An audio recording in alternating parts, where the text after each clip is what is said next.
njagala okwaniriza ate abatuzaalira biiki nsuubuga bakadde baffe n'abaseera bimire kyalisemu okubala Mukama yeebazibwe mutuule Mukama yeebazibwe okubatuusa ku lunaku luno nammwe njagala okwebaza ennyo abantu bakatonda bonna abayambye abagole bano okutuuka wano kubanga mulimu omukono gwa buli muntu andi wamu ate nga n'okujja kwammwe kwongera okakasa ekyo mwebale nnyo mwebale ddala njagala okwebaza ennyo mwonna besimano oli ensubuga ate nonga ensubuga so ebintu babikutte bulungi Mukama yeebazibwe njagala okwebaza ennyo n'ab'emmamba bonna bali wano kubanga nandiwa mmamba era abakole bano mbadde mbamanyi n'oyo besimano bonna bamanyi tuli bakika kimu Mukama yeebazibwe tutuwasizza njagala kuweebaza ennyo olw'okutuwa omukyalo ono bakadde baffe mwebale nnyo mwebale ddala ate era kikulu nnyo kubanga enzikiriza ziri bbiri wano okusinga njagala kuweebaza ennyo okukkiriza okutuwa omwana ono etumuwasa mwebale nnyo mwebale ddala kubanga yali yankuwazikiriza ya Isiraamu naye ne mukkiriza ne mmutuwa ne tumuwasa era tujja mukuuma bulungi kyeyatandikira ddala okubeera ddala obubereberye ng'atonda ki ensi ng'amaze okuzuula n'okulaba nga omusajja gayinza kubeererawo okka n'amutondera omubeezi akola ki amusaanira so obufumbo buliwo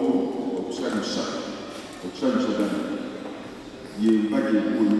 era nobatera waligaogera biki ebigenda mufumbo kyekisooka that is number one ebira byonnabimalidde mubanyuma n'ekyo kyekikulu lwaki Katonda yatonda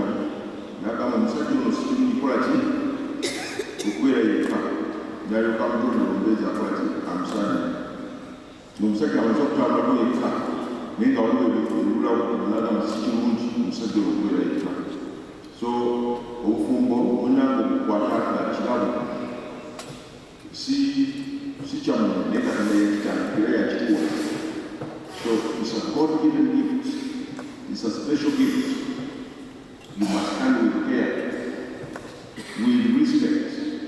with love. It comes from God.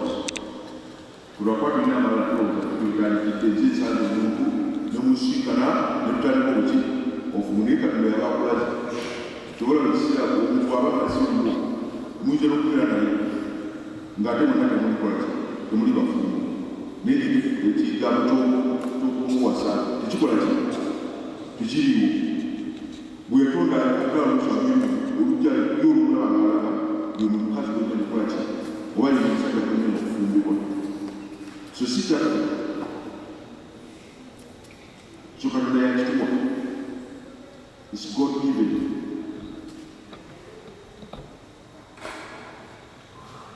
olunaku lumu nali ngenda Zanzibar emyaka mingi nnyo ng'olugendo lwangu nagenda ku mmeeri okuba e Dar es Salaam nefuna ebirowoozo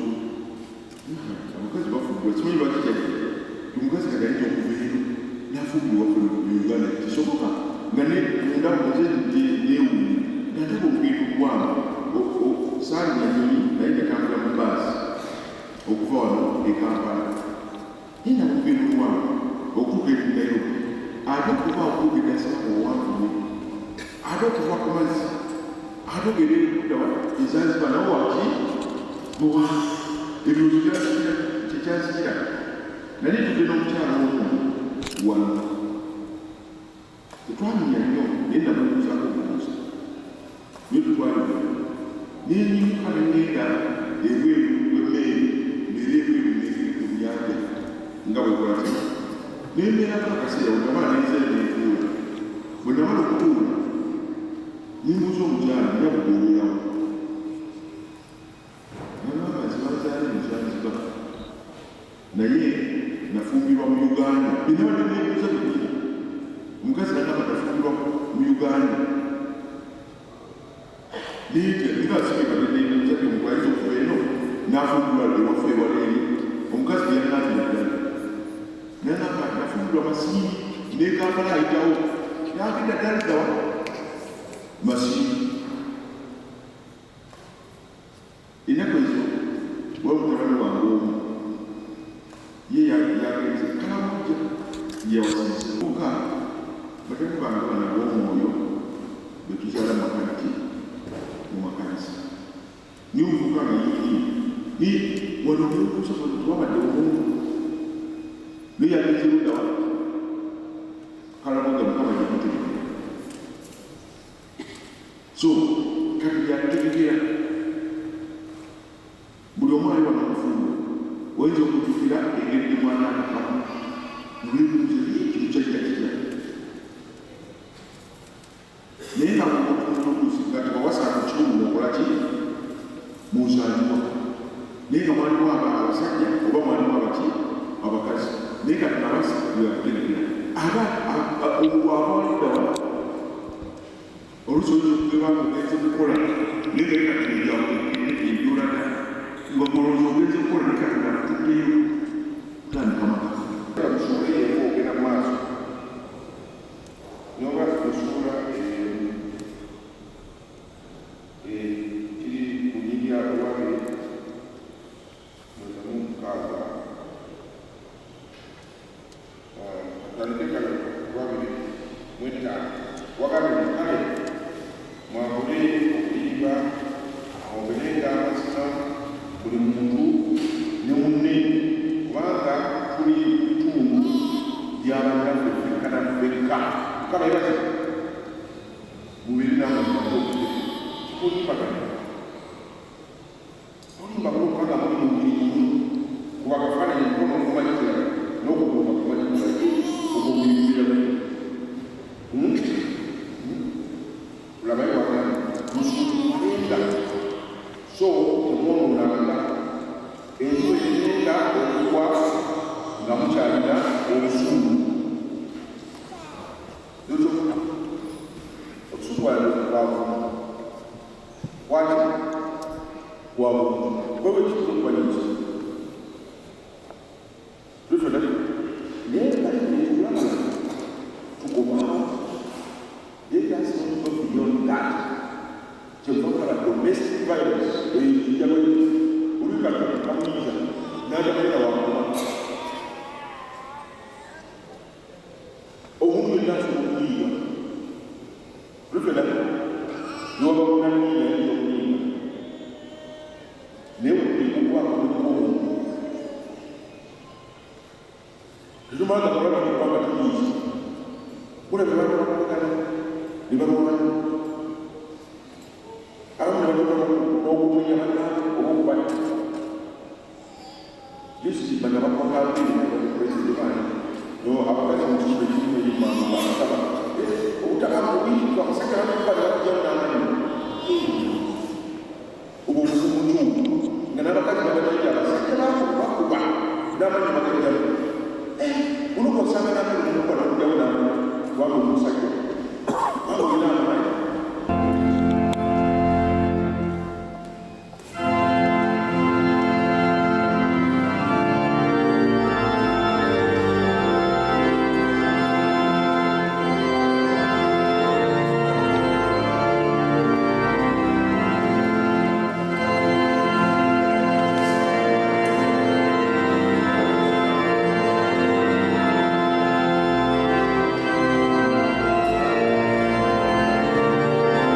okyalaba okwanjula n'embaga